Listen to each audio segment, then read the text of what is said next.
Live from a bunker in the heart of the Ozarks, a podcast that loves Les Mis, fast food, and feels rather sorry for pheasants.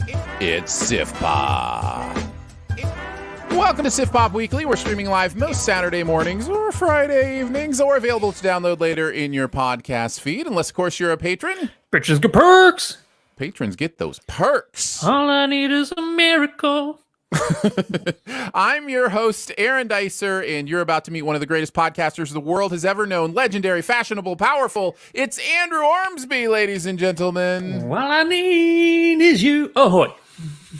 Each week we'll chat about movies, TV, and whatever else from the pop culture universe is on our minds. And please welcome our guest this week. If he hasn't gained 3 pounds by the end of the podcast, we'll assume he didn't have a good time. It's Ian Whittington.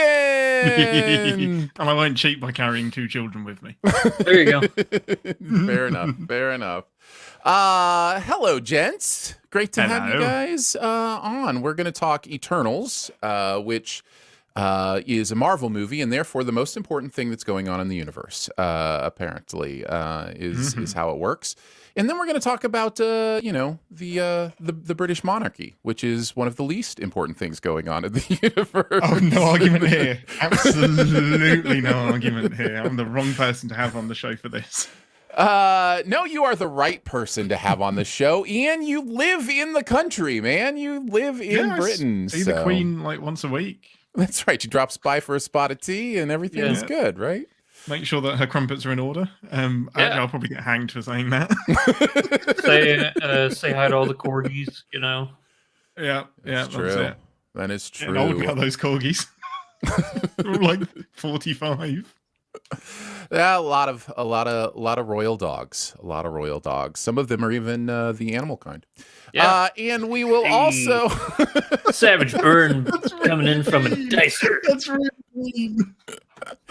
we will do the best ever challenge on best ever physical transformation movies, and of course we'll have some buried treasure along the way as well. And unless you guys have anything of utmost importance that you need to talk about, we'll get into it. Anybody have anything weighing on their hearts or minds that we need to talk about before getting into the reviews? Okay, all right. Find my dog. Go find my dog. That is true. That's the true. Top news, Yeah. Looking for Andrew's not a corgi, but not a corgi. But yeah, Roland is missing. So yeah, if you are actually genuinely in this area, what does Roland look like? He's a little Lakeland Terrier, tan, dork nugget. Yeah. So there you go. If you find a Lakeland Terrier dork nugget, then maybe you found Roland. I think he's a mixed breed between a dork nugget and a goober butt. So somewhere in there, you know. Does he respond to both, whichever one that you shout out? Actually, I think I do call him Goober Butt more than his actual name. Nice. Yeah. Well, there you go. Yeah. I'm excited to talk the movies, guys, especially when there's a new Marvel movie out. So let's do it. Let's talk about Eternals. The Eternals are a team of ancient aliens who have been living on Earth in secret for thousands of years. When an unexpected tragedy forces them out of the shadows, they're forced to reunite against mankind's most ancient enemy, the Deviants. Marvel's got a new one, guys, and we've got 10 brand new superheroes to meet and 11. know, as well as lots of lore. So listen, Andrew, Mr. Marvel. You can correct me if you like, but there are 10 Eternals on the poster, so I said 10. But I do know what you're talking about. What did you guys think? Did you like it, love it, dislike it, hate it, or it was just okay? Lots of interesting buzz around this one. Ian, as our guest, you get to start us off. Where do you land? Oh, bold. I liked it. Just firmly liked it. That's right. That's Dead it. center. No high, no low. Just liked it. Andrew? I didn't like it. All right. So got to liked it, got to didn't like it. I'm going to land in the high side of just okay. So I wanted to make sure that I was. I think there's a lot. I think there are. It's so weird to talk about a Marvel movie this way because I'm so used to like loving everything that Marvel does. Yeah, it's but hard, isn't it? But I did want to make sure that my like what I landed on at least related that I didn't think it was a bad movie. And because I don't, and so high side of just okay is probably where I'm going to land. But Ian, it sounds like you actually liked it, so you get to kind of kick us off. What are some of the things you enjoyed about Eternals? So yeah, we talked about this earlier today. I went into it with about 6 people. I mean, I think you quickly become the person that like you know about movies. Have you heard this opinion? So I had like 6 or 7 people say, "Man, everyone hates the Eternals." So I went in with relatively low expectations, and that's probably a good way to go into most movies. But I had a good time. I had fun. Like this is screaming to be a miniseries rather than a film. That's my like main. That is like shut down the printer. That's all you need to say. Top level headline. 100%. This should have been a TV show. 100% should have been a TV show. Absolutely, it's screaming to be that. More so than Falcon and the Winter Soldier. Make that your movie, and this should be your 6, 7, 8 part miniseries. But on the positive side of things. Yeah, you've got 10 people, but I actually think the dynamic between the 10 people is really fun. Like, okay, that's fine. The pockets of some of them don't work, but there's the pockets of some of the characters that really, really work. Like Fastos. They're pretty much all like plays on like famous Greek characters. So Festus, he's Festus. Yeah, so yeah, absolutely loved everything about him and how he interacted with the group. Kumail Nanjiani was probably my biggest letdown. He didn't really show up for me. Oh, that's interesting. Okay. All right. Trying to stay in the positives. I just liked it. I like the dynamic between all of them. The story isn't overly complicated, considering how bloody long it is. Visually, it's stunning. And I think we all expected that going in, that this was going to be something to behold. And the pacing is all over the place, but when it shows up and it gives you something really good to look at on screen, it is just like, yeah, put the popcorn down and I'm going to watch this. So that's my immediate thoughts and immediate positives. I'll jump off the visual thing because it really was one of my favorite things, and I think we knew we were going to get that with Chloe Zhao, right? Like, I mean, obviously she's a very visual filmmaker. This is certainly the most per capita sunsets I've ever seen in a Marvel movie. Like every scene isn't it? There's a sunset on the poster, and also through the entire movie. Everything takes place at sunset in some spectacular like rock cavern or beach scene or hilly dale or whatever. Like you know, it's very obvious that this is who Chloe Zhao is. So I did enjoy the visuals. It's also part of my negative though, but I'll get to that in a second. The other thing I really did appreciate about this is it's a big swing, and I like big swings. Yes, it is. I think this is the riskiest Marvel has been with their properties. Even the stuff that like this isn't well known publicly. Like you think of how many superheroes they've introduced that most people had no idea existed, right? Guardians of the Galaxy is probably the one that people mention the most. Even with those, they presented them in a way that wasn't all that risky. You know, it was upbeat, it was fun, it was, you know, all those things. And to cover 7,000 years of history between 10, okay, fine, Andrew, 11 superheroes is quite a task and a risky one at that. Add to that, actually, giving the reins to an Oscar-winning director like Chloe Zhao, who is not known for any kind of real action or kinetic filmmaking. There's nothing about her. I mean, maybe the writer has a little bit of movement and kinetic stuff in it, but not like we're talking about with a Marvel movie. Whoosh, boom, yeah, pam. Yeah. So there's definitely a big risk here, and I do appreciate that. I want to be very careful because I think there has been a lot of conversation over the last 10 years of, okay, when is Marvel going to start branching out? When are they going to start taking risks? When are they going to start, now that they kind of own the space and they're kind of too big to fail in many ways, when are they going to start doing that? I think Black Panther was kind of the first of a series. Which came first, Black Panther or Taika's Thor movie? Because that's Black another. Panther. Yeah. Well, I think Black Panther. Well, he was introduced in Civil War, but I think the actual Black Panther movie came out after Thor Ragnarok. Yeah, they were around the same time because they were. But the only reason I bring them up is I think those are the first two examples of Marvel going, okay, we're we can really let directors be themselves. That is very much a Taika Waititi so Black movie. Panther was after Thor. Yeah, right. So both of those are examples of movies where they're like, okay, this is your movie director, amazing director, to do what you're going to do with it, and they're doing that again here with Chloe Zhao. To transition into the negatives, I will just start here for me. And Andrew, I'm not trying to cut you off if you have any positives, but I do want to say this because it goes along with kind of what I've been talking about. I just think it's a bad match. I just think she is a bad match for the MCU. I think her style of storytelling is it's counter to everything the MCU has been up until this point. Is there a way that she makes a Marvel movie? Yes, but it can't be one that's tasked to do what this movie is tasked to do. It can't be one that plays with others. Yeah, it really can't. She's way too introspective for something like this. And I love that. That's great. That's why I enjoyed Nomadland. That's why, I've liked her stuff. But I just think it's a bad match. I think I said in my Letterboxd review that MCU is the peanut butter of movie franchises. It's good in so many ways and on so many things. And Chloe Zhao is the absolute filet mignon of directors, but I just didn't want peanut butter on my steak.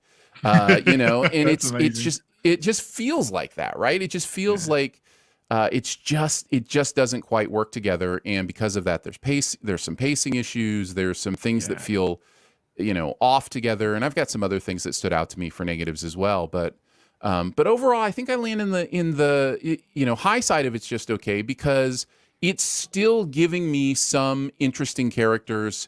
I liked the Kumail character, by the way. He was actually one of my favorites. I thought he brought some life to the crew. But so I ended up, liking some of that, and I kind of can't wait to see some of these characters in future movies. So, there's that whole interconnected thing that just, at the end of the day, that's the too big to fail thing, right? It almost doesn't matter, because you're going to want to see what happens next. Andrew, it is your turn, man. Give us some of your thoughts, positive or negative. It's interesting because a lot of the things you're saying that you liked about this movie are things that I actually came away on. That's where they missed the mark for me. Sure, go for it. I'm going to say one thing that Marvel has done time and time again, and I think that it's the biggest champion for their success, is chemistry between the actors. Sure. I don't feel chemistry between these people in this movie. I agree with that. Did one of us say there was chemistry between all the people? I think between pockets of them. I think as a whole, perhaps not, but there's pockets of them where there is good. Well, and part of that is that there isn't time, right? Like there's too much trying to go on in this movie. Yeah, continue. For as long as this movie is 2 hours and 40 minutes. I think is it the second longest Marvel movie ever? I think it is. Besides, Endgame. Yeah. Besides Endgame. And I felt the time on this one. I really did. For as much, me too. It's crazy. I felt bored a lot of this movie, yet I felt like they were trying to cram so much in, but so much of it just felt unnecessary. It somehow both needed to be shorter and longer, right? Like it's one of those movies. Yeah. I'm with you, and that this definitely should have been the miniseries. I'm 100% with you guys on that front. But yeah, the chemistry, like, I'd say 80% of this movie is getting the gang back together. You know? Yeah, that's actually my biggest negative. Is the tour of telling everybody that the age friends from college, you know. Oh man, that went on for like an hour of just telling everybody that she's dead. Yeah. And it got old really quick. Well, and it's not helped by the fact that we've already seen them together. So there's not even a carrot at the end of the stick. We already know what the carrot is. We've eaten the carrot. It's just a stick now. You're just waving a stick in front of us. Like, that's exactly it. Yeah. I will say, I'll throw out a pro for this movie. I actually wasn't. I say I'm going to throw out a pro, but here's a negative. I actually wasn't up on the visual effects as much as you guys. I mean, I thought they were fine. But one thing that this movie did really good in the combat scenes is I felt the impacts. Like whenever somebody hit something, I really felt it. Like whenever Macaria, who was my favorite character in the movie, would like zoom, like rush and run, and then she would like run into somebody, I felt that impact. Or whenever Gilgamesh would like charge up his fist and like backhand a deviant, you know. Even the laser beam eyes, like that felt like Man of Steel, where you feel the energy coming out of his head. Well, they even mentioned that, which I hated, by the way. I really hated that. Agreed. Wait, the Superman thing you hated? Is that what you're talking about? The four references to the DC. I was like, this is like, there's so much DC in this movie. I was just like, is this kind of a troll? Are they kind of just being like, hey, we own you so much that we can just mention your properties in our movies? It wasn't even once. It was like 2 or 3 times. Yeah, they mentioned Batman a couple times. Yeah. I did find that interesting. I definitely found it notable because that certainly that goes through a lot of people, and certainly that has to at the end of the day be intentional for something. Yeah, you know. But it's wild. I hated it because it eliminates any chance of a DC Marvel crossover. Yeah. Not necessarily. What, you're going to say they're going to retcon it? That kid was talking about the actual Superman and Batman and 100%. Not the comics? Okay, 100%. All right. Yep. Yeah. That kid's TV is actually a portal into another multiverse, which has Superman. Yeah. That's right. This is just from, like, this didn't even bother me, but just so you guys know, the movie does a lot of stuff in this that really isn't factual or taken from any eternal storyline. Like a lot of the mythos of the characters, not only them, but the mythos of the Celestials is made up, and that stuff didn't bother me. It's just one of those things where I'm looking at it and I go, oh, so you think you're a better writer than Jack Kirby? Interesting. You know, well, they kind of have to do that. I mean, this isn't the first time they've taken existing properties and made up storylines. Like that's through a lot of the movies. But they've been pretty close. Like, obviously, you're saying this one is further afield than even really, the other ones. Yeah. And it's one of those things where the Eternals are not a group that is like, they've only had like 4 or 5 comic runs that didn't last all that long. It's interesting because I just wanted to ask you a question about the actual like structure. Is the comic also very much like an obvious metaphor for angels and demons and God? Like, is that was that always part of this? Was like, you know, the Eternals are the angels, the Deviants are the demons, and you know, whatever that Amen or whatever is you know, creator God kind of thing. I think that's a good way to put it. Yeah, because so many of the themes are very religious themes. The idea of free will and the idea of, you know, why do we allow pain? I mean, how many times have you had a religious maybe not you had a religious discussion, but how many times have you heard a religious discussion on if God is a good God, why does pain exist in the world? And here they are talking about that at sunset. On a hill. You know? So this is the first Marvel movie that has a lovemaking scene. Yeah, I noticed that. Yeah, it got a bit raunchy. Ian's like, I didn't mean to be quite so enthusiastic. I saw that. Yes, that was so good. I'm waiting for the Blu-ray. Yeah. 18 years and I finally get one. Yeah. But yeah, I think that the movie is just choppy, and I don't think that there's a really good flow to it. There's characters. When you have a movie that has 10 new heroes being introduced, you don't need to introduce the 11th, or I guess technically the 12th. You know, yeah, it depends on how many post-credit scenes deep you go. Yeah, exactly. Yeah, I mean, it's too much for a movie that doesn't say anything. It is. Yeah. Also, I don't feel like they were very well, fleshed out characters. I felt like that a good portion of them were, instead of being a person, I'm using quotes here, so a person, they were their power, and that's what they were to the movie. They didn't serve any moral compass or, diverging opinion. They were, what the Celestials made them to be, a weapon or something like that. And yeah, it was, I don't know if this is, I probably won't say this is my least favorite Marvel movie, but it's definitely in the bottom.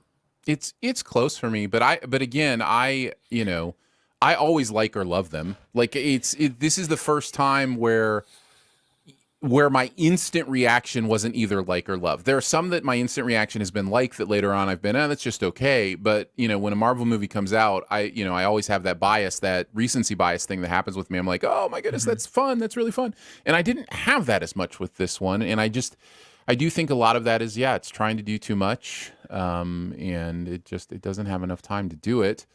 It either needed to be simplified and cut down or expanded into something else where we could get to know these characters and their relationships better, because so much stuff, I mean, we can move into the plot. I mean, so much stuff in this plot comes out of nowhere to me. Like there are major plot moments in plot, transitions that I'm like, the movie hasn't set that up. Like the movie maybe had a sentence one time earlier where it was like, kind of put us in that direction, but it's just there's just not enough time to set up where this movie wants to go plot wise, either with its characters. So it kind of flies in the face of all of the work that they did with setting up the individual movies and then doing the Avengers. Yeah, it's the opposite, right? Yeah, this could have easily been a Gilgamesh and Friends film, Athena and Friends, whatever. Marvel has the capital and has the goodwill to have done even 3 standalone films and then an Eternals film where they all group up together. If they didn't want to go the miniseries route. I still think miniseries would have been perfect to give them the scope for what they wanted to do. But it's almost like they felt Eternals deserves something more and it deserves a bit more event and stuff. But no one knows who the Eternals are.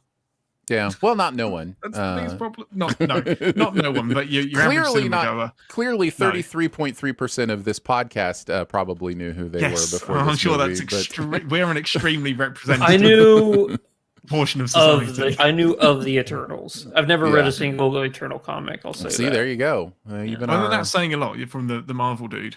Yeah. DC so well. Yeah, I was gonna say Andrew's a DC guy, but he's definitely a comic. But guy, I'm a comic guy first, but I prefer DC. Either who, I look at this movie and I'm like, okay, so I don't like the characters, I don't like the tempo, I don't like the story turns. So is the only thing that I'm liking about this movie just I think that there are some really cool fight scenes? If that's the case, I don't know what this movie is saying. I mean, it's a 2.5 hour let's get the band back together for something that and also the front man leaves. Yeah. I have another thought I want to ask you guys. What you said, Andrew, just kind of clicked me into this, and there is an element of this movie that is trying to set up these Eternals as this super elite powerful force that only hasn't intervened because that's not their job, right? Like those are the big themes here. That's what we're being told. They don't seem that powerful. That's where I'm going. However, as the movie goes on, I'm going, how is this any more powerful than any of the superheroes we've already seen, and much less powerful than many we've seen? And also, are we kind of stealing X-Men's thunder here? Like, I mean, it kind of like, it's just, it was one of those weird things where I'm like, I don't think these actual superheroes bring me anything interesting or new. Is it just the thing of their creation and how they were made, and that they are aliens, or I know find that's out all more wrong. about? When you say wrong, you mean different than the comics? Is that what you mean? Okay, yeah. So, like, is the stuff we're learning in this movie, is it just supposed to be about them? And if so, okay, that's great. That's just not what the MCU has done before. Like, because if that's the case, then you don't do the 2 post-credit scene. You don't throw another character in there who's in there for 10 minutes of the entire movie, and you don't at the end say Eternals will return. Like, if you're not making it interconnected to everything else for a purpose, for a reason, then just make a standalone movie. Do it, Marvel. I dare you. I dare you. Just make a standalone movie if that's what you want to do, right? I mean, am I wrong about that? Story. No, I don't think. I actually thought X-Men as well, because I thought, wow, why didn't you just make this an X-Men movie? Like, if you need something big, now that the Avengers are gone, Thanos is dealt with, the phase 1, 2, and 3 have all built to Endgame. You need something big to relaunch it. So why not make it the X-Men? Why not make it the Fantastic Four? This just feels like such a weird time to bring the Eternals in as well. It's clear for Marvel that Spider-Man can't get here soon enough. Like, it is clear that movie is going to launch them into whatever they're doing, with this 100%. Next stage. And absolutely. Yeah. So another interconnected question, maybe this is spoilery, I don't know. There are 10 of them. Yes, 10, Andrew, that I'm talking about, 10 of these Eternals. Sure. And they have rings. The movie doesn't but boy, can you like can you blame somebody for mistaking it that way? Like, you understand what I'm saying? Yeah. Like, that's really interesting. Yeah, they dropped the ball on this one. But I do want to go back to, I did like it. Like, I think going back to what you said about it going for a swing, this is it's a bold movie. Like, it is swinging for a big, grand, epic story. It just feels like it's been positioned wrong. Whether that's being positioned at the cinema, being positioned as this post-pandemic movie, it doesn't feel like we're quite in phase 4 yet. And it feels like the Eternals deserves to be the climax of something, not the beginning of something. Yeah, but just because a movie goes like for a big swing doesn't mean that it's good. I mean, there's a reason Merle didn't go to the pros and signs, just because he's swang all the time doesn't mean he's going to hit. Yeah. No, I don't think it completely misses either. Not for me anyway. There's enough in it that I enjoy. I don't know if I'm going to go back to it ever again, but it is interesting, right? I can see myself watching certain scenes maybe, but no, I don't think I'd want to actually sit through the whole thing again. Yeah, I'm not necessarily eager to as well. That's interesting. I hadn't really thought about it. I mean, what a simple question. Hey, are you excited to see it again? Hadn't asked myself that question. The answer is no. The answer is You're good. You've seen it. Yeah, I'm good. I've seen it. Maybe a couple years down the line, if I'm doing some sort of Marvel rewatch, and now those characters are more integrated and important for some reason, and I want to go back and see if I missed any, kind of stuff that groundwork they were laying, maybe. But initially, no, I'm not all that excited to see it again. So yeah, no, that's a good question. Any final thoughts on the Eternals before we move on to our second review? 2 post-credit scenes. Yes, as we will be absolutely conversing about in the Sift Spoil. So that should be up in your podcast feed as well. We'll do some spoilers talk, obviously, on Eternals, not the Eternals. Eternals, right? No, the yeah, drop is it? The just Eternals. Just Eternals. I could pull it off as that's how they marketed it over here. Sure they did, Ian. Sure they did. My last thought was the final decision a character makes at the very end of the film infuriated me. And we'll Yeah. transition into spoilers. Yeah. We got a lot to talk about spoilers. Yeah, and it's one of those mini character decisions that there just wasn't enough time to set up. It's not grounded in anything. It doesn't feel paid off at all. Yeah. Well, there you go. There are our thoughts on Eternals, the new Marvel movie. I don't know how. This is the too big to fail thing. You ask me, do I recommend this movie? Yeah, I do. You know why? Because it's a Marvel movie. It's a weird thing. Like even as limited as it is. I mean, maybe wait till it's on 4K Blu-ray or something. And I will tell you my feeling. And I don't know if it's just our IMAX or whatever. I watched this in IMAX and I just wanted to be home. I just wanted to be watching it on my my TV at home. Like there's some dark scenes in this movie that I couldn't tell what was going on. And it's just like, man, and I was like, and it was crowded for it was my first crowded movie since the end of the pandemic. And it feels so weird, guys. It feels it does. Weird. Wait, Spencer wasn't crowded? No. Speaking of Spencer, let's move on. Let's review Spencer. Spencer covers a critical weekend in the early 90s when Princess Diana decided her marriage to Prince Charles wasn't working and that she needed to veer from a path that put her in line to one day be queen. Yeah, that explains this movie totally. Spencer is Kristen Stewart as Diana. And I could mention other, like Sally Hawkins is in this as Maggie, great role. Timothy Spall is doing some scenery here. Sean Harris. Yeah, so but this is a Kristen Stewart spectacle. This is her movie in so many ways.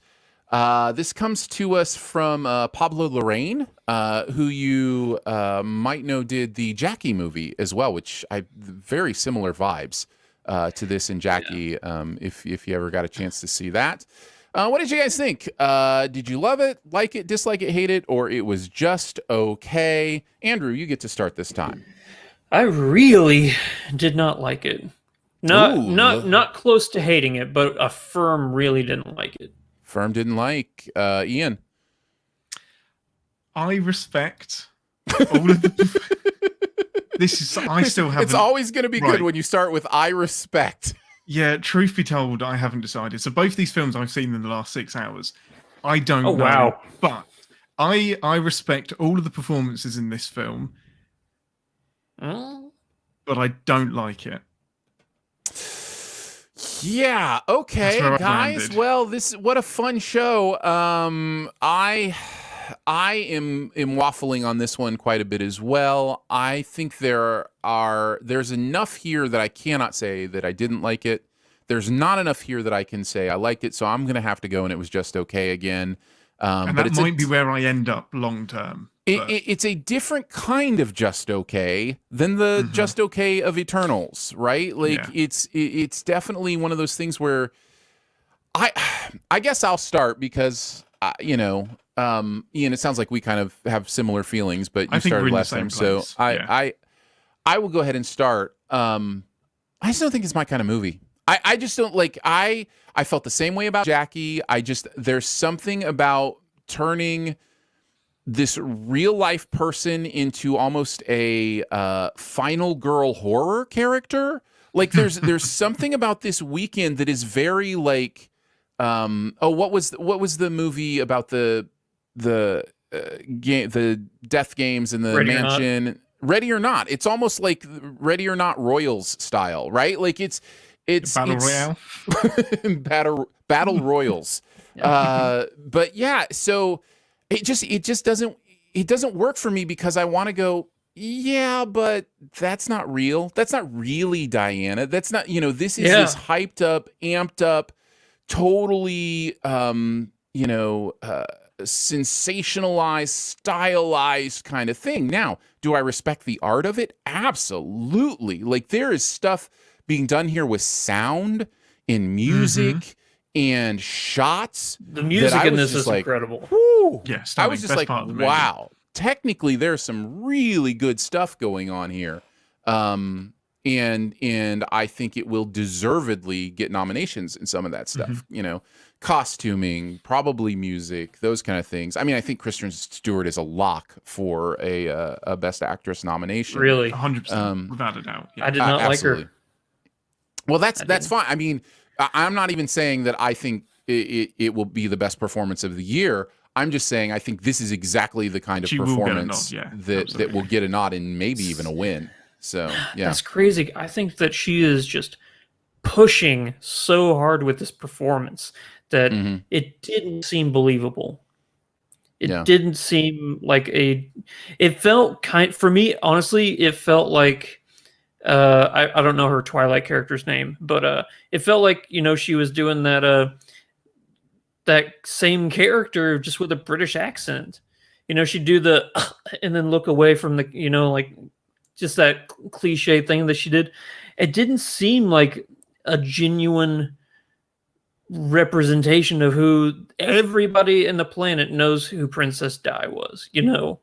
But does anybody know who Princess Di was? That's the question, right? As much as everybody thinks they know who she was, does anybody really know? Well, okay. Let's run with that. Let's run with that. Yeah. Let's say that this is a movie where it's like, oh, what if this is who she was like behind closed doors and stuff like that? Right. When you add so much ridiculousness, like phantoms and, you know, like I'll just say mirages, just for a simpler term, because I doubt we're going to do spoilers in this movie. No. But you know, that negates any type of possibility that this is probably who this person actually was, you know. Yeah. Here's my biggest issue with this movie. This movie says what it wants to say in the first 10 to 15 minutes of the movie, and it just continues to repeat that message over and over again for the next 2.5 hours. That being a royal and being in this family is not fun. And it's hard, you know? Yeah. It doesn't expand upon that at all. There's no growth. Like, who every single person is at the beginning of this movie is exactly who they are whenever they leave on Boxing Day. I disagree with that. Yeah. Okay. You know, the Diana character is definitely going through an evolution in this movie, in this entire movie. She is completely different. I mean, that's what that whole last scene is about, is how different is she in the drive away from that castle than she was in the drive to that castle. Like that's kind of the whole point of the movie, is that she has escaped. Yeah. Yeah. Like the beginning is, I mean, there's 3 occasions where you can kind of plot her growth, and it's, she lashes out and says, "Oh no, don't tell them that I'm going to cut up the dress." And then it's, "No, tell them I'm masturbating." And then at the end it's, "I don't care, I'm going to tell them myself." So that's kind of her journey in kind of 3 simple jumps. Yeah. I'm really relieved, pretty much what you've both said, because I felt like an absolute arse for not liking this film. Shame on you. You're losing your English, you know, citizenship, you know. So. It's just I can tell that so much artistry and effort and passion has gone into making this film that I should like it, but I just don't. And I think my biggest problem is that, so if you're doing a biography and you're doing a biopic, then you've done some research, you've got some stuff to base on, but this is self-titled a fable. It's based on this is not a biopic. Events. Yeah, right. This is not a biopic. This is taking influence from Diana Spencer, her life and everything. This so is I then a have to feel-good family Christmas movie. That's, you know, 100%. Yeah, Home Alone double feature back to back. Yeah. It took me a second to realize the bit you were doing. I'm like, "What? Oh, okay. Oh, sarcasm's the thing, right?" Yes. So when it comes to that, I then have to treat it as essentially a work of fiction. And for me, it wasn't nuanced enough to be that. So this film has an agenda. Like, I totally agree with what you said, Andrew. It has an agenda. It has a point that it's trying to prove. It's that these people are terrible. Diana is essentially the damsel in distress. She has to rescue herself from this situation. Life is terrible for her. And that's the point it makes for the entire 2 hours that that we sit there. Now, yes, I think she does have some growth and she does go on a journey herself, but the environment that surrounds her is pretty much unchanging. We get a little bit of a glimpse that Charles has his own battles and his own frustrations with life. The kids are frustrated. The Queen doesn't necessarily hate her, but just sees her as literally a resource and something that isn't really important. So for me, it's kind of taking all of the stuff that the tabloid newspapers would communicate to us and shove down our throats, even to this day, but put it in a prestige film and put it in some fancy wrapping. For me, it just felt like a tabloid story that had been turned up to 11. There was no nuance of perhaps they're not all absolute terrible bastards. I mean, there's a good chance they are, but if you're making a work of fiction, I'd like a bit more nuance in my story than just they're all evil. Well, and that's in the movie plays in some areas we know are real, right? It plays in the areas of Diana's eating disorder, right? Like these are things we're aware of, are based in reality enough that there's a cognitive dissonance with the other part of it that just feels so over the top, so fictional. So like I said, it is a horror movie. This is a horror film. The way the music works is discordant and builds to, like the same way a horror movie does. There's literal, haunted mansions. Like I will push back a little bit on the haunted stuff, because I mean, it's not from personal experience, but bulimia and things like that can cause hallucinations. And if she was essentially starving herself, I don't disbelieve that she... Sure. It doesn't mean that there was literally a phantom appearing, but I believe that was her manifesting some internal struggle, and especially how much of that journey she actually spent alone. Like, she had very limited time with the kids. The one handmaiden dresser, whatever, that she liked, wasn't there for her. Maggie, thank you. She spent so much time alone where she has to internalize what's going on. I don't really have a problem with that manifesting in Anne Boleyn or whoever else appeared. Yeah. I want to say this. There's speaking of one of the characters we just recently mentioned, there's a confession, I guess you could say, that comes out of nowhere and affects the story zero. I loved that moment. That's my favorite part of the movie. It's my favorite bit of the film. Really? Right, really? You don't need me. I'd love to know why. I really would love to know why. What? Go ahead. How does it move the story? How does it, or what did it do for you?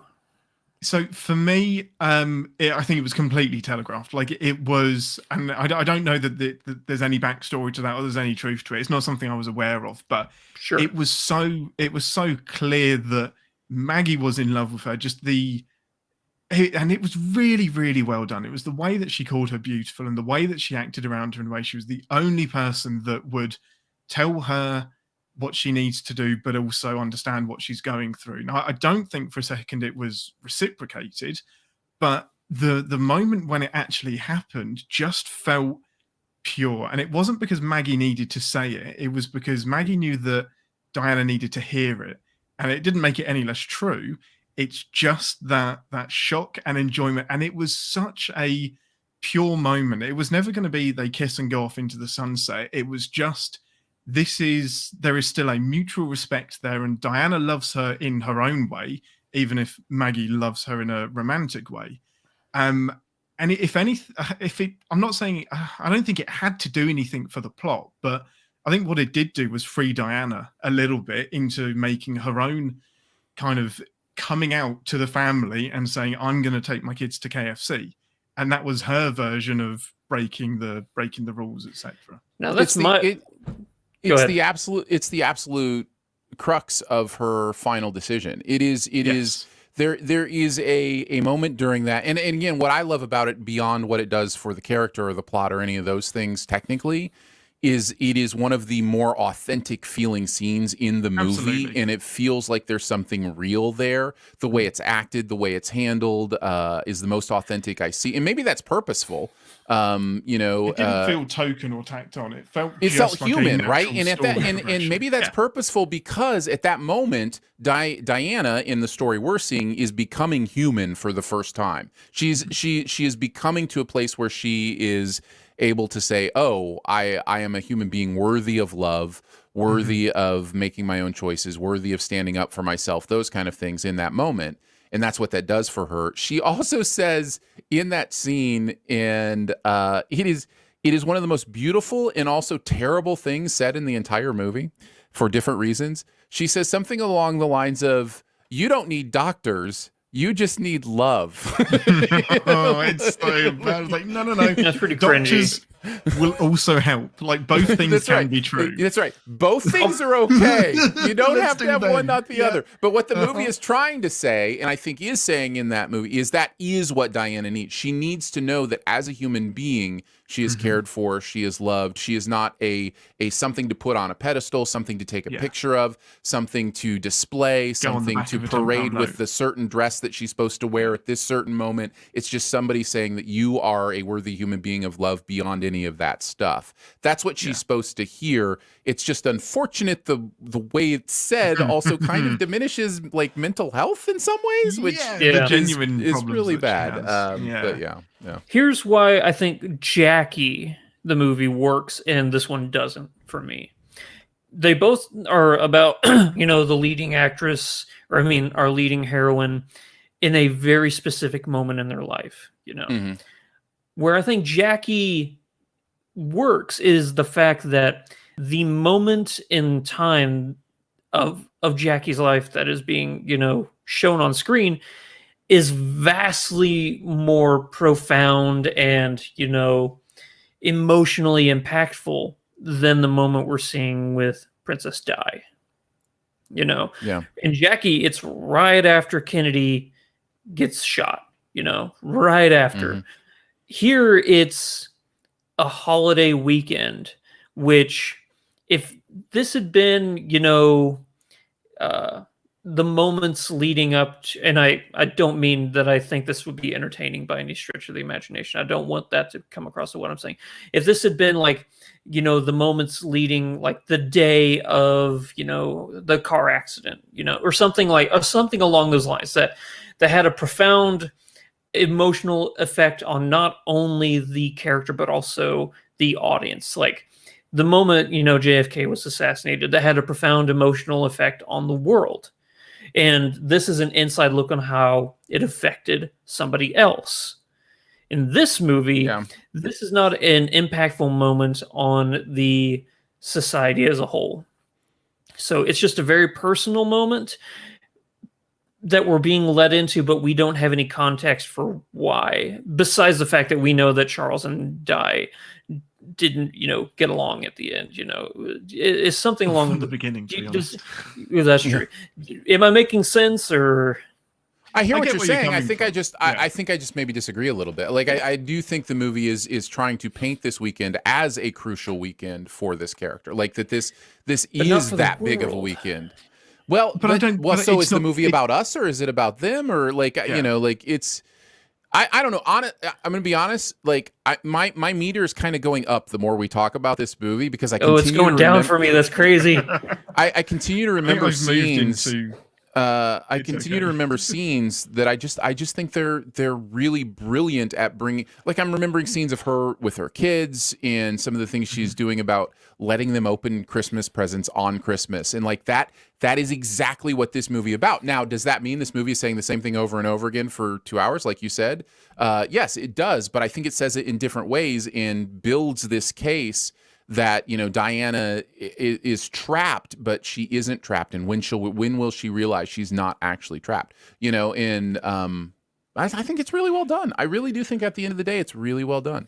It's definitely exaggerated. That still stands. And that's exactly, this is where it comes from. It's not this is a fictional piece of work that's almost pitched as non-fiction. This weekend represents everything that Diana experienced over a 10, 15-year period condensed into 3 days, which is why it feels fantastical and it feels over the top and almost a bit like kind of reductive. But there's no way all of that happened in one weekend. It just well, and like you said, the movie admits it, right? Yes, the movie admits it right at the beginning. It says it's a fable. Yeah. Dune Part 1 does. That's right. Any final thoughts on Spencer? No post-credit scene. I was waiting for the introduction of a new character in a post-credit. The 13th Eternal. That would have been really weird considering I hadn't watched Eternal yet. It made me. This is weird, but it made me realize how close I am in age to Harry, and I was like, "Oh, okay, yeah." So I'm right around the same. I think he's a year or two older than I am. So like, seeing him is like, yeah, I remember your mom at that age too, because that's how I remember her. You know? Yeah. You said Harry. Did you mean William? No, Prince Harry. Right? He's 39, I think. William's the eldest. Yeah. Right. I thought you were talking about the eldest. Oh, Harry's the youngest. Got it. Yeah. I think Harry's 37, 38, 36, somewhere around there. But I know that he's closer to my age. So William is closer to my age. So maybe that's why I was thinking that. I'll let you have the last final thing, Ian. Or do you have anything else you wanted? Do you have one? No, hold on. I'll do mine first. I'll let you go last. Yeah. Okay. But my one last thing is I did have the thought that William is next in line after when the Queen passes, he's going to be king. No, it would still be Charles unless he abdicates and just passes it on. Oh, that's right. Yeah, Charles. Yeah, Charles, William, and then it would actually go to William's kids unless they decide Harry. But Harry is just he's not even 20th. Didn't he renounce his royal ties or something like that? So he's had to do some nonsense to All right, I disappeared there for a second, guys. Apologies on that. So I missed a lot of that. I'll just start over. Phil, if you want to cut this in the show, but I'll just start over with my kind of one last thing. I think, my recording appears to have stopped too. So let me fix that. I don't know if I just lost power or something. That was weird. Yeah, you've gone from 1080 to about 420. It's 360-ish right now. Ian drops the 10. All right, give me just a second. Okay.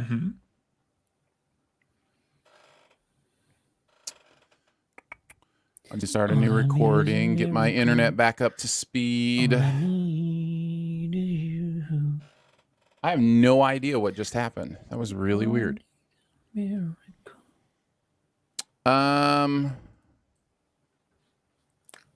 this is going to take forever.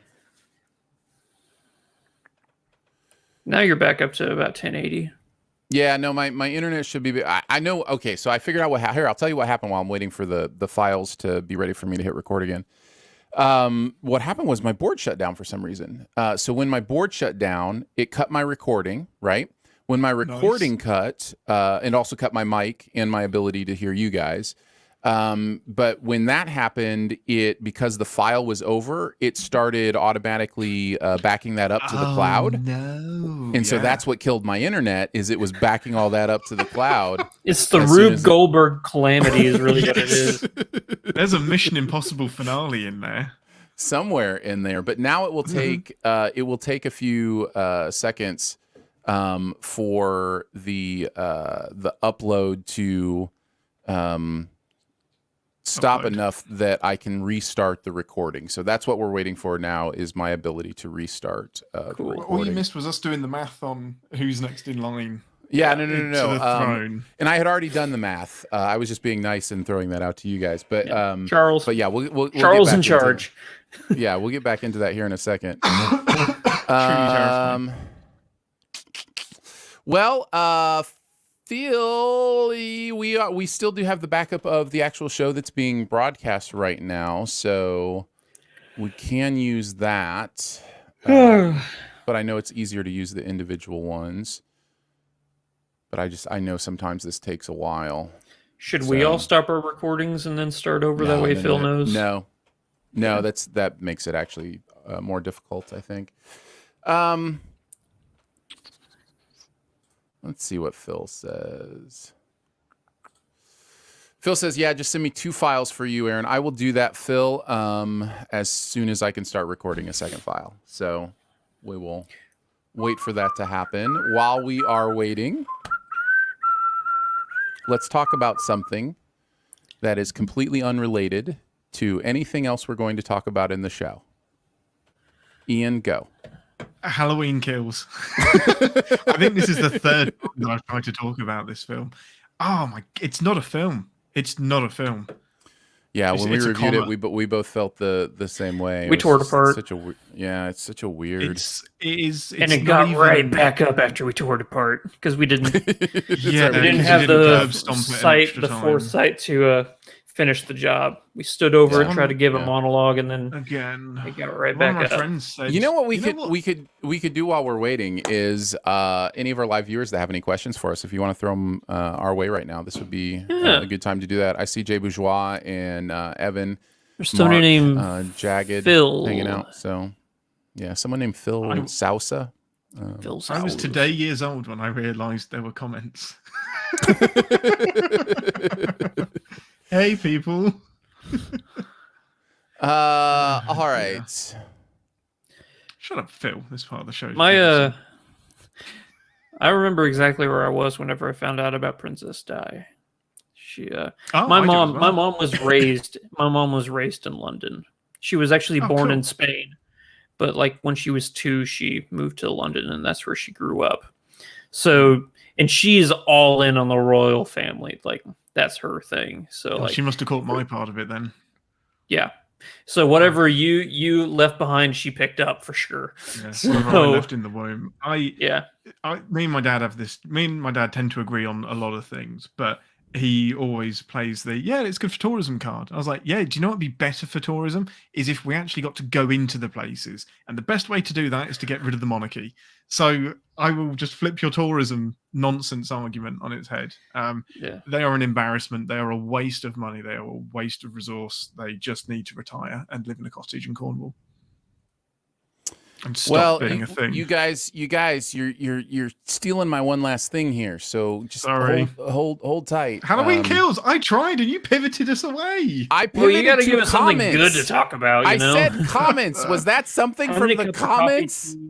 Did it end up taking? Phil, mention it in the comments. How many cups of coffee tea did it end up taking, Ian? Many. There's a Starbucks attached to the cinema that I went to. So it was 2 very large caramel lattes, because I'm a classy man, and then several coffees throughout the day as well. So, yeah, I'm just wrapping up an 18-hour day. 18? Wow. No, not quite. 16 hours. Are you the black sheep of the family, I just realized, because you're not a fan of the royals and you drink coffee instead of tea? Immediately got me exiled from the family. Yeah, does your family look and you're like, where did we go wrong? What did we do? So fortunately, there's very few Whittingtons. There's only 3 of us, so we kind of have to stick together. And my parents are extremely strange. They will have a cup of tea in the morning and a cup of coffee at night. So that's not how you do it. No, that's totally broken. But they're very accepting of coffee. And my proclivity for coffee. There we go. All right, I'm back up and running. All right, let me restart this for you, Phil. My one last thing has to do with the line of succession for the royal family. Now, you've got the Queen, and then you've got Charles, who's next, right? But then William's after Charles, right? Isn't William next in line, like third in line? I was thinking during this movie how appropriate it would be if when the monarchy gets handed down to William, that's when the monarchy ends. That William is the one who makes that call and as Diana's kid says, You know, like that to me, there's such a beautiful poetry in that. Now, it may happen before then. It may not happen then. I don't know. But I don't know. I just got to thinking, how cool would it be if that kid that we're seeing there is the one at the end of the day when he is king is like, we don't need kings and queens. Let's be done with this. Let's figure out a different thing.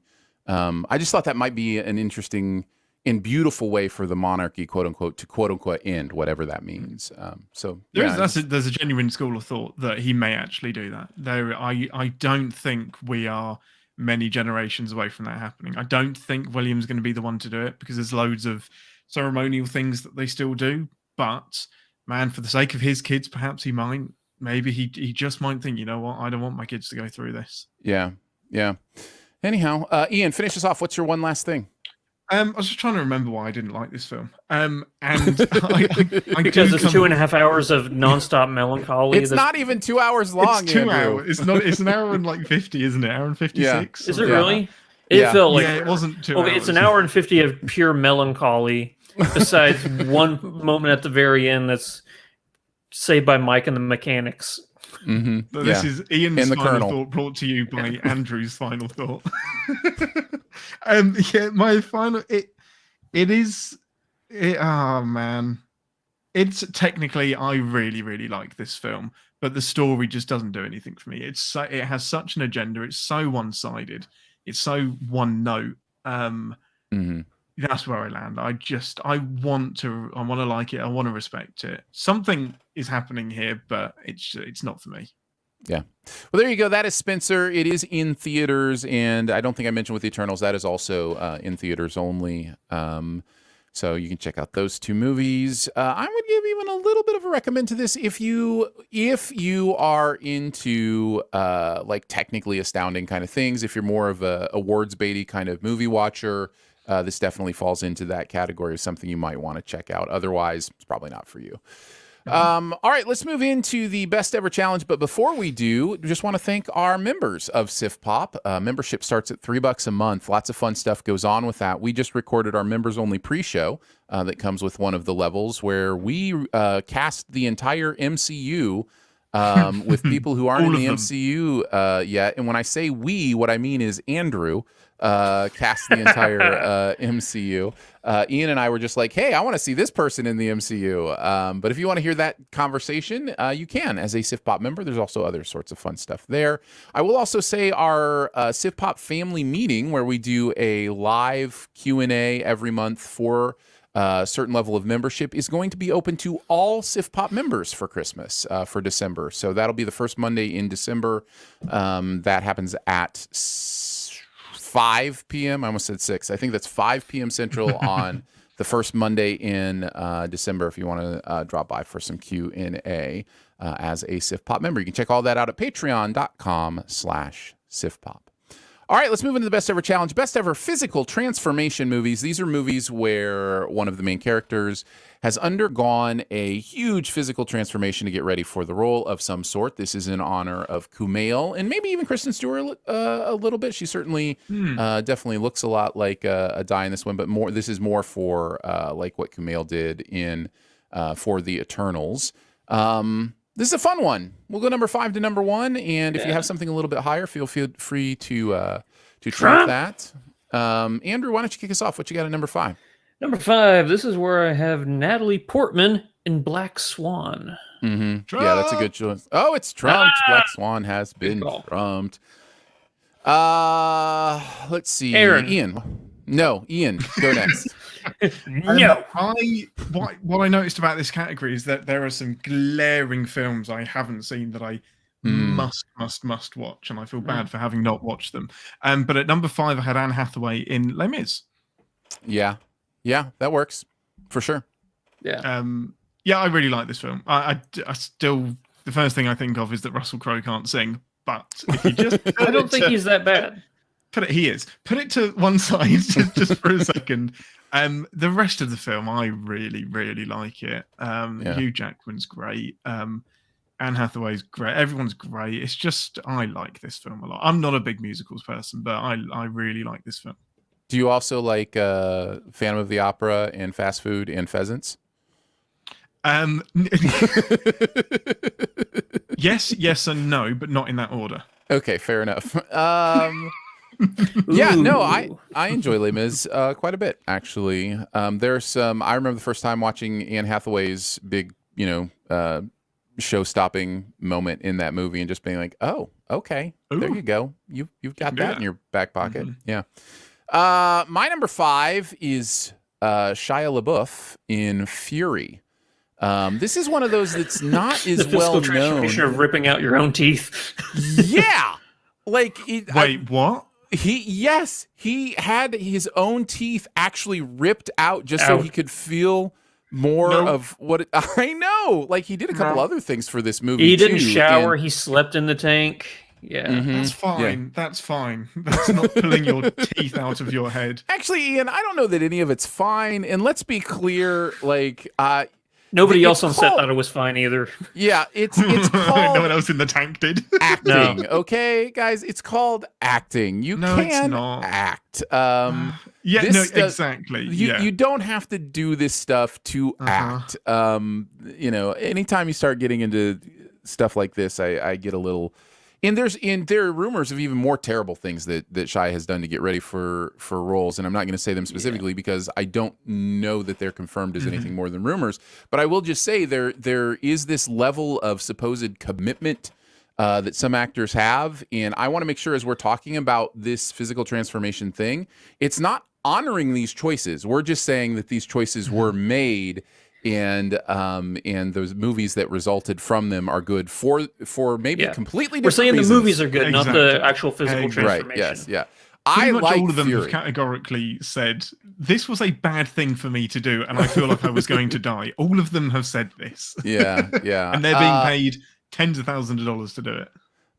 Fury is a really intense, really good movie. I enjoy it. I think Brad Pitt's incredible in it. Shia is actually really good in it. Logan Lerman is crazy good in that. Yeah, there's a lot to love about this movie. So if you haven't got a chance to see Fury, yeah. So I'm surprised because... Oh, go ahead. The Tooth. Okay, go ahead. Yeah, I was gonna say I'm surprised because I'm surprised that this movie is as mixed reviewed as it is, because I think this movie is astounding, but there's a pretty good portion of the people out there who don't like this movie. Yeah. And I don't know what they expected whenever they went in to see it, because it's exactly the movie I thought it was going to be. Yeah. But it's a rough watch. I'll say that. It's a very rough watch. It's very graphic. Yeah. But what you got at number 4, good. Andrew? This is where I got Joaquin Phoenix and Joker. Oh, yeah. That's right. You like that movie. I do like this movie. I like this movie a lot. I really like this movie. Yeah. I'm with you, actually. I really liked it. The physical transformation, the way that he made himself look so gangly and stuff, and how that in turn transcended itself into the way he danced in this movie. It was it looked painful, but also beautiful. It's one of the best performances by an actor ever. And I think that the movie is beautifully shot. I think it's a fascinating alternative universe for the origin story of the Joker. But yeah, unlike Aaron, I really like this movie.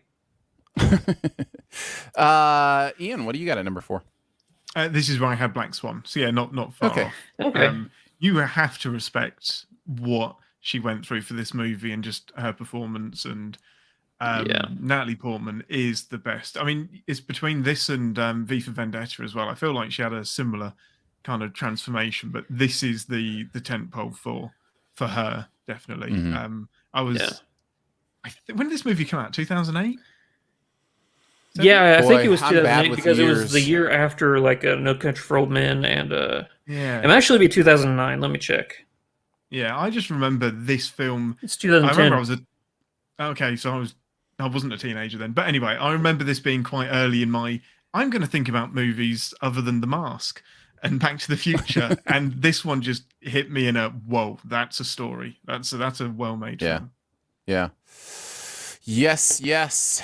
My number 4 is Sylvester Stallone in Rocky is my number 4.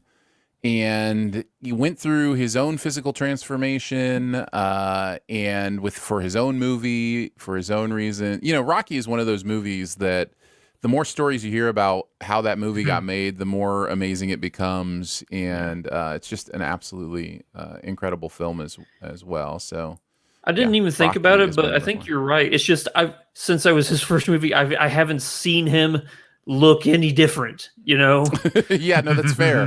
Yeah. That is fair. That's But obviously no, fair, you're sure. absolutely right. Yeah. Andrew, what do you got at number 3? Everybody's favorite family film, American History X, Edward Norton. Yes. This is one of the ones that's a huge list of shame for me.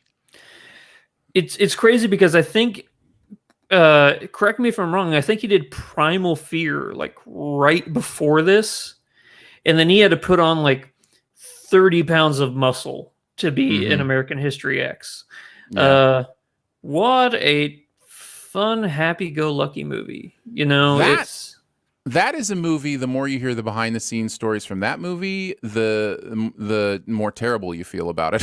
That is one of the key movies that many people say Edward Norton gets his reputation from, is some of the stuff that happened in the making of that movie. But yeah. But it's History good. X. It's good.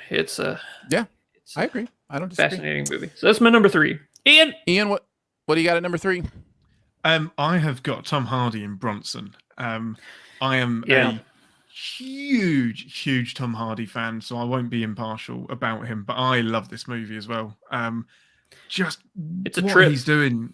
Yeah, it's a journey. It's not a family-friendly film. It's not an enjoyable journey, but I really respect what he's doing in it. There is some of the most brutal stuff you'll see Tom Hardy do. But yeah, the man put on £7 a week for 5 weeks. He basically looked like he looked as he did in Nemesis. The name's just gone out of my head. Not Nero. That's the other name. Whatever his name was in Star Trek Nemesis. He was really scrawny, really, really horrible, to just this huge chunking Bronson of a man. It's a great film. He had the same physique in this as he did for like Bane. He's not shredded. He's not like Warrior shredded, No. He said he just had to put weight on and get it in the shoulders, but he said his legs still looked like chicken drumsticks. Like all of this was upper. That's why you don't see his legs in the poster. They're still not there. It's nice. It was still glitz. Let's see. My number 3 is Jake Gyllenhaal in Nightcrawler. It was my first honorable mention. Trump. We got Trump for Nightcrawler. Very nice, sorry, very I was nice. so slow on the Trump. Sorry. No, you're good. All right, let's go to our number 2s then. Andrew, what do you got at number 2? Into the Wild, Emil Hirsch. At the very end of this movie, when he's losing all that weight because he can't find food. Sure. What a beautifully told, beautifully shot story. It's a beautiful story of self-discovery that obviously ends in tragedy, but what the journey of self-discovery and finding out what is important to you, and unfortunately it takes him too long to realize what truly is important and stuff. But Sean Penn, from what I know, has he really directed that many movies? Because this is a beautifully directed movie. So I think so. I think didn't he direct? Am I just thinking of acting? I thought he directed like Milk and some of the other stuff that he did. I could be completely wrong about this. I don't know who directed. Yeah, look that up if you don't mind. I'll look it up. Yeah, but absolutely. Yeah, I mean the supporting cast in this is great. You got a really, really like 2-second cameo from Zach Galifianakis, but you got Vince Vaughn is great. Like the people he meets along his journey, it not only makes the world around him feel real, but it just lets you know how diverse different parts of America are. And, the unique people you'll meet along the way, and that kindness and beauty can be found everywhere if you give it back. So, yeah, it's one of my favorite movies. It's beautifully shot, beautifully scored. It's just a great movie. Sean Penn has directed a couple other films, but nothing. None of the ones I was thinking of. Milk actually was Gus Van Sant directed that. So, That's right. But yeah, he just had one come out this year called Flag Day that just kind of came and went, and so other than that, there's really not a lot that he has actually directed. No. All right, we're on our 2. So Ian, what do you got at number 2? This is where I had Nightcrawler. Hey. Much like Tom Hardy, Jake Gyllenhaal is just my man. Love everything he does, but I think this might be. It's either this or no. I think this is my favorite Gyllenhaal performance. He's so creepy and so weird in this film. I love it. I love it to bits. I'd have to look it up. I think you're film. right. I think you're right, but I have to look it up. It's an incredible film. So unique. And he's so very good on it. It's creepy. It's well done. It's also prescient in so many ways. It's about something that I think is valuable and important to look at. Again, not something you'll sit the family down for Thanksgiving movie time or anything. But yeah, Nightcrawler is pretty good. Yeah, it's pretty good stuff. Yeah, great film. My number 2 is Chris Pratt for Guardians of the Galaxy. That is not the same Chris Pratt we saw in Parks and Recreation. That is and which scene in particular gave that away? I actually have Chris Pratt on my honorable mentions, but it's not for this movie. So nice. Yeah. We've talked about Guardians a lot. It's just such a fun movie. It's so great. I enjoy it. This is very, how very you much. do a large cast, like a large main cast. You got to get chemistry. And I think this is, out of all Marvel properties, I think that chemistry shines more in the Guardians movies than any other, really. Mm-hmm. Yeah. No, it's good stuff. I love it. All right, what are our number 1s? Andrew, what do you got at number 1? I'm going to go with T2, Judgment Day, for Lisa Hamilton. Because right? What did I say? Linda Hamilton, yeah. No, you said Lisa. Yeah. Her sister Lisa was her stunt double. Yeah, actually, that's funny. She actually has a twin sister who was her stunt double. Oh, that is funny. Yeah. Yeah, there's not named Lisa though. Yeah, I don't know her. Like the scene where at the end of T2, whenever like the T1000 is pretending to be Linda Hamilton or Sarah Connor, and then she walks up behind with a shotgun and shoots through the stomach. That's her twin sister. Yeah, wow. It's done several times in the movie. But yeah, Linda Hamilton she is definitely not the same Sarah Connor she was in the first Terminator movie. No. Where she was, with good reason. Yeah, I mean, she's seen some stuff, so she has been preparing. That first scene we see her in the psych ward where she has her bed flipped up and she's just doing pull-ups and stuff. You're like, dang, she is ready to fight something. Mm-hmm. T2, one of the best movies ever made. It's, to this day, the visual effects are astounding and they hold up so incredibly well. Yeah. For the time that it came out, it was the most expensive movie ever made, and it shows. It shows that they put the money to good use. That's just what Cameron does. When James Cameron makes a movie, he makes the most expensive movie ever made. Yeah. Ian, what do you got at number 1? Castaway, Tom Hanks. I have it as number 1 as well. So man. we can finish with Castaway. I thought you guys were going to have it your number 1, but okay. He had to put on a ton of weight to start the film and then lose all of that to be where he was at the end. It's so good. It's a one-man opera of a film. It's so good. I still get shivers whenever he looks at fire. Look at what I have created! And shouting it too. Have made fire. I would be the same. I have made fire. That was me. I love it. It's such a great, great film. Yeah, I've never looked at an ice skate the same way again. For this movie. Castaway is so good. I think it holds up. I recently just watched the plane crash scene from Castaway. It is so good. Like it is, it's incredible how intense and real it feels, and it is absolutely terrifying. So yeah, if for some reason you haven't gotten around to spending time on a deserted island with Tom Hanks, this is the time. Wilson cried over a volleyball. The movie made me cry over a volleyball.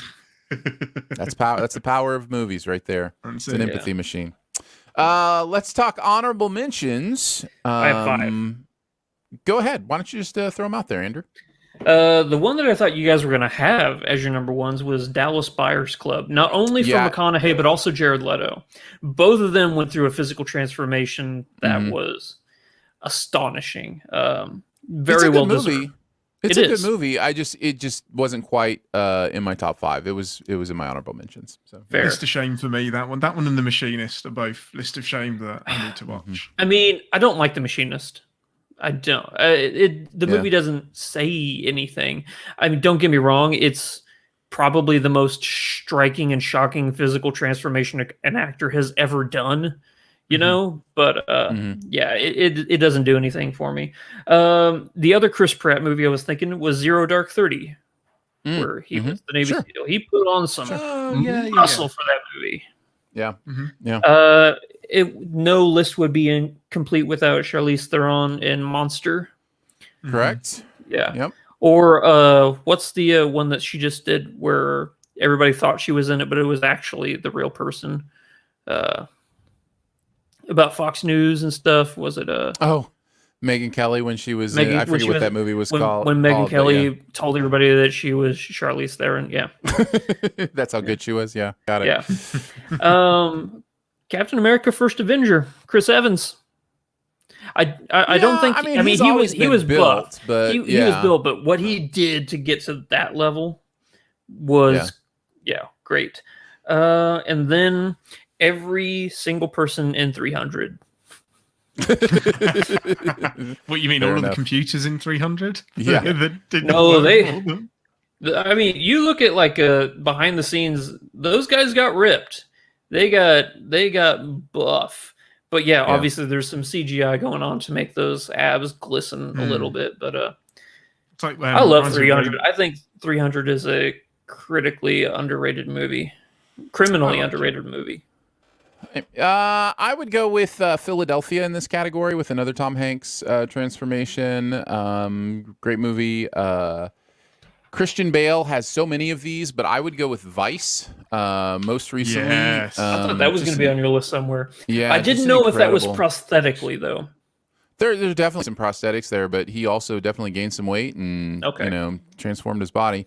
And then Matt Damon in The Informant, I think, is another one that can kind of fit this category. He definitely doughied himself up quite a bit for that movie. Yeah. I just looked at the mustache every time I watched that movie. That's all I look at, so I didn't really know. Hey, a mustache is a physical transformation too. So anytime somebody grows a mustache, it counts for the category. Ian, did you have any honorable mentions? Yeah, Gary Oldman in everything, because he's actually playing me in this podcast at the minute. That's right. He's just great. But in particular, in The Dark Knight, he is Gordon. Like they just plucked him out of the comics. He just great. I stayed away from prosthetics and did like the physical transformation. I think that's what we were going for. Yeah, I'm glad I went that way in the end. Tom Cruise in Tropic Thunder, because I was like, wait, what?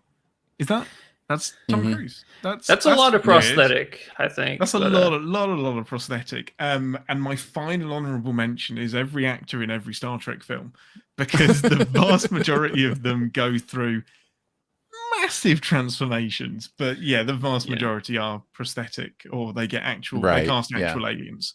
Yeah, that's true. They do have a good alien casting department there at the Trek. So good call. All right, let's move into our buried treasure. What is that one thing in any area of pop culture that you want to make sure people know about? Ian gets to go last since he's the guest. I will go first. I saw The French Dispatch this week as well. This is Wes Anderson's latest, and this is, in my opinion, the most Wes Anderson movie that has ever Wes Andersoned. It is as Wes Anderson as it gets. Is it good or bad? Yes. This may be... No, I have more things to say before I tell you how I felt. This may be Wes Anderson's masterpiece. This may be when people look back on his career, I think this may be the film that they go, that's the one where everything he wanted to be as a filmmaker, he did in that movie. I hated this movie. No, I'm just kidding. No,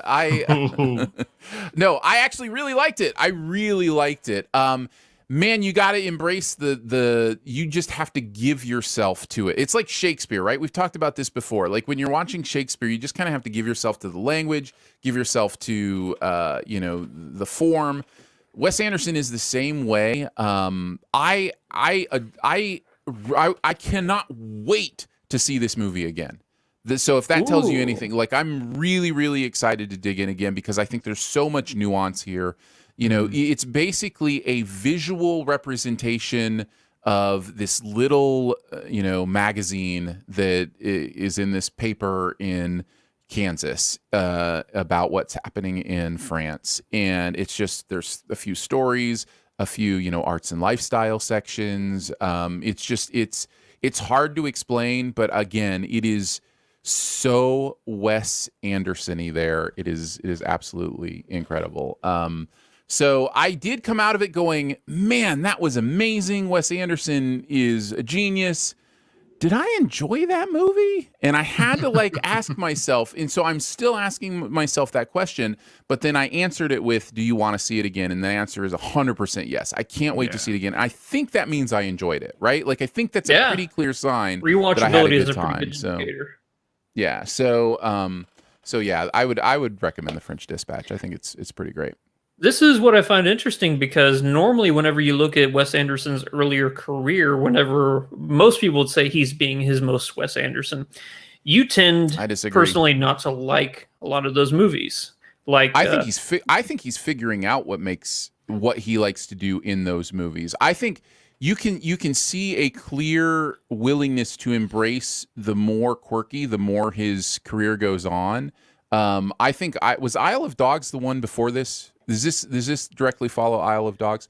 Because I think so, yeah. Isle of Dogs has a lot of this too, where all of a sudden you're just dealing with sushi recipes. You know what I mean? Like there's a lot. He's like trying that out there, and then it's even more profound here. Like there's even more of a kind of almost scatterbrained filmmaking, but it's all very purposeful and it's all very atmospherical and man, everybody is in this movie. Everybody that's been in a Wes Anderson movie, everybody that wanted to be in a Wes Anderson, they are all showing up here in fun little roles. So, I want Wes Anderson to do the next Marvel movie. Well, that would be something. That would be something. Andrew, what do you got? I'm going to go with one of my favorite shows from back in the day. I just started rewatching it, King of the Hill. Oh, nice. Are you abandoning the years of your life thing, or just taking a break? Since I've been looking for Roland, I didn't want to sit down and knock something out. Yeah, I totally get that. So I'm like, I'll just throw out a movie or a show that I like. So that's what I did. I love King of the Hill though. It's great. Every single person in the show, while being of the same stereotypical Midwestern Texan, they're so different in the same regard. Like Dale is completely different from Boomhauer, from Bill, from Hank, from Luann to Bobby. Everybody's different, but they all still have that certain redneckness about them, and a lot of great life lessons can be learned from watching King of the Hill, I believe. Yeah, I love King of the Hill. Mike Judge is a genius. He really is so smart. Do they have King of the Hill over in Britain? Yeah, no, I've seen a few episodes. I remember it was kind of late night, and it was with Beavis and Butthead. There was like a double feature on one of the channels, and it would do an episode of that and an episode of this. Long time since I've watched it, but I remember being too young to understand what was going on. Well, if you have any curiosity of what it's like living in our area, it's not exact. We don't live in Texas, obviously, but you can find a lot of correlations between this lifestyles of King of the Hill and the Ozarks. Yeah, there's some stuff in there that applies to most of the South. You know, not just Texas, but man, Texas is its own animal though, and a lot of the stuff is specifically Texas. There's a couple states that are themselves entirely, like Florida or Texas or something. Yeah, definitely. Ian, what do you got? So I have Papillon, which is a small city in Nebraska, population of 20,423. Nice. A nice 14 degrees at the minute. So this is the 2017 movie Papillon, which is Charlie Hunnam and Rami Malek. I haven't seen the original, but I've heard really, really good things about it. It is a remake, yeah. Okay, because I didn't know they redid it. Yeah, neither did I. This completely disappeared on my radar. I actually thought it was a new release because it popped up on Netflix. And I was like, oh, cool, this is a new film and I like these people. No, it came out 4 years ago. What? Which Netflix will do to you every now and again. I really liked it. I wasn't... I don't know why I wasn't expecting to. I don't see Charlie Hunnam as a leading man, but he is in this film. It's really, really, really good. Rami Malek is exactly as you expect he would be. He's very unassuming, but very intelligent, very driven. And they just have this unlikely friendship where Hunnam has been put away for... he's been betrayed and has ended up in prison. Rami Malek is his way out. He's a forger, but he hasn't got the... Charlie Hunnam is the muscle and he's the brains. So they have this symbiotic relationship to get themselves through. But you think that's where it's going to end with like a buddy cop situation. But the journey they go on together, it reminds me of The Great Escape in how Steve McQueen just perseveres and he has all of that time in isolation where, you know what, as long as I got my tennis ball, I'll be fine. The stuff that Papillon goes through is you just don't know how he survived it. And talking about body transformations, Charlie Hunnam goes through one in this as well. You know, this is based on a true story, right? Correct. It is indeed. Yeah. Yes. Yeah. Really, really, really enjoyed it. I can't compare it to the original because I haven't seen it, but I thoroughly enjoyed this interpretation. Well, I'll have to check it out. Papillon, according to my quick Googling here, is available on Hulu. Papillon, if you want to check it out. And also available on Hulu, all 13 seasons of King of the Hill. Just about 250 episodes. No big deal. Yeah. Nice. And the French Dispatch is in theaters. We did it, guys. Woo! We did a podcast. Congratulations. Everybody should feel good about themselves today.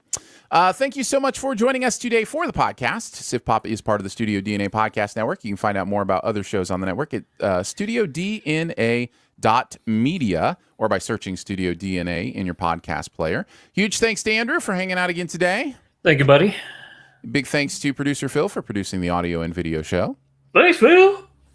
Thank you to Drew for doing visuals for the live show. Yeah, buddy. And thanks to Ian Whittington at Wits End on Twitter for hanging out with us today. It is now Saturday. Ian is in the future. He has now arrived at Saturday. Yeah, that's true. Thank you for having me, guys. Loved it, as always. It's great fun. Anything you want to promote? Let people know about? I always forget this part. Recently changed my handle on Twitter, so at Whitsinned, WHITTSINNED. And if you like hearing me talk about movies but would like an Irish accent accompanying it, I have a podcast called An Englishman and an Irishman Go to the Movies. Yes, go and listen. Very nice. Appreciate you being here. Also appreciate our Sif Pop members. Support starts at $3 a month. You get access to bonus episodes, some other fun perks, monthly video hangout, all that at the different levels. You can check that out at patreon.com/SifPop. Lots of ways you can connect with us. Feel free to leave a comment, rating, or review at Apple Podcasts or wherever you listen. Or you can email us, feedback@siftpop.com. And finally, if you're having a good time, your movie-loving friends will probably like the show too, so make sure you let them know about it and that listening is much easier than saving the world when it's already halfway through childbirth. We will be back next week with more. Not sure what. It is that time of year, but we will catch you then. See ya. Amazing. You like that? So they got you. It rhymes with schmushmorshman. you need to get a schmushmorshman at the schmushmorshman clinic. Thank you guys. Appreciate you hanging out with us live. We're going to record some spoilers now, but we'll see you on the next live show.